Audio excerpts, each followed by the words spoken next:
کیا حمل کے دوران صرف آرام ہی کرنا چاہیے یا گھریلو کام کاج بھی کیے جا سکتے ہیں؟ حمل کے درمیان آپ ہر طرح کا کام کر سکتے ہیں، آرام بھی کرنا چاہیے اور کام بھی کرنا چاہیے۔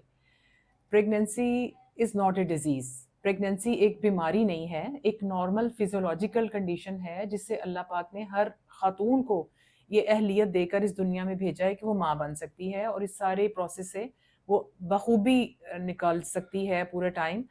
لیکن اس کو یہ سمجھ لینا کہ مجھے آرام کرنا ہے اور مجھے کوئی کام نہیں کرنا، یہ بہت غلط ایک لوگوں کے بچیوں کے، آج کل کی جو نئی بچیاں ہیں، جو ینگ جنریشن ہے، ان کے ذہن میں یہ شاید باتیں غلط طریقے سے جو ہے نا وہ رائج ہو رہی ہیں کہ وہ یہ سمجھتی ہیں کہ آرام ہی سب کچھ ہے۔ جبکہ آپ جو بھی ڈے ٹو ڈے ایکٹیویٹیز ہیں، جو روزانہ کے روزمرہ کے کام ہیں، آپ اپنی چھوٹے موٹے گھر کے کام ہوتے ہیں، کچن کے کام ہوتے ہیں، تھوڑی بہت آپ نے لانڈری کرنی ہے، آپ نے اپنے جو کپڑے کی دھلائی کا کام ہے، یا کوئی ایون کہ کوئی ایکسرسائز بھی یا ورزش بھی، جسمانی ورزش جو کہ آپ کے اپنے حمل سے پہلے کرنی تھی، تو آپ اس کو بخوبی کنٹینیو کر سکتی ہیں۔ اس کا آپ کے حمل کے اوپر لازماً مثبت اثر جو ہے وہ آئے گا۔ اگر آپ یہ سارے کام چھوڑ کر بیٹھ جائیں گی تو آپ کو تو جو یہ ٹائم ہے وہ ایک بیماری کی طرح ہی محسوس ہوگا۔ تو میں تو کبھی بھی کوئی بھی بلکہ گائنیکالوجسٹ جو ہیں وہ بچیوں کو یہ مشورہ نہیں دیں گی کہ آپ مکمل آرام کریں۔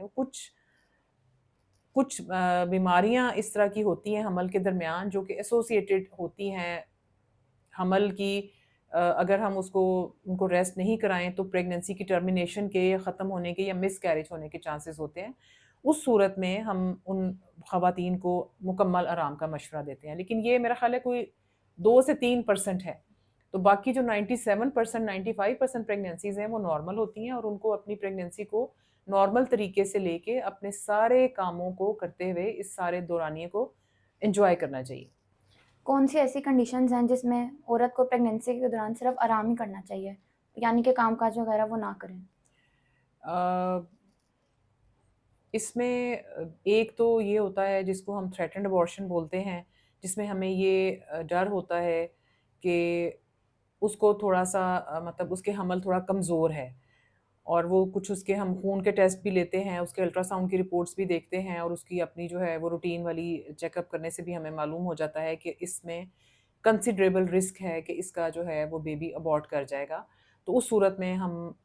کچھ عرصے کے لیے اور سم ٹائمز ایون کہ پورے ٹائم کے لیے بھی جو ہے ہم اس خاتون کو مکمل آرام کا مشورہ دیتے ہیں۔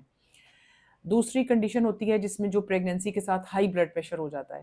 اس میں یہ ہوتا ہے کہ مریض اگر چلے پھرے گا تو اس کو سانس پھول جاتا ہے، اس کے پیروں میں سوجن آ جاتی ہے بہت زیادہ، تو اس کو جو چلنے پھرنے سے پھر اس کا بلڈ پریشر اتنا زیادہ بڑھ جاتا ہے کہ خون کی سپلائی بچے دانی کی طرف کم ہو جاتی ہے۔ اس صورت میں بھی ہم زیادہ تر خواتین کو آرام کا مشورہ دیتے ہیں۔ تو یہ دو زیادہ کامن صورتحال ہے۔ اس کے علاوہ تقریباً جو جتنی بھی اگر کوئی ایسوسیٹڈ ڈیزیزز بھی ہو، جیسے تھائرائڈ کا مسئلہ ہو پریگننسی کے ساتھ، یا اگر اس کو گیسٹیشنل ڈائبٹیز ہے، تو ایون دین وہ اپنی ڈے ٹو ڈے ایکٹیویٹیز کو مینیج کر کے کر سکتی ہیں۔ اصل مسئلہ یہ ہے کہ آپ نے اپنے آپ کو، اپنے کام کو اپنے اوپر سوار نہیں کر لینا، اور نہ ہی اپنی پریگننسی کو اپنے اوپر سوار کر لینا۔ آپ اس کو بیلنس لے کے چلتے رہیں، جہاں پر ریسٹ کی ضرورت ہے وہاں پہ ریسٹ بھی کریں، اور جہاں پر کام کرنا ہے تو وہاں بھی کام کریں، اور اس کو پراپرلی مینیج کریں۔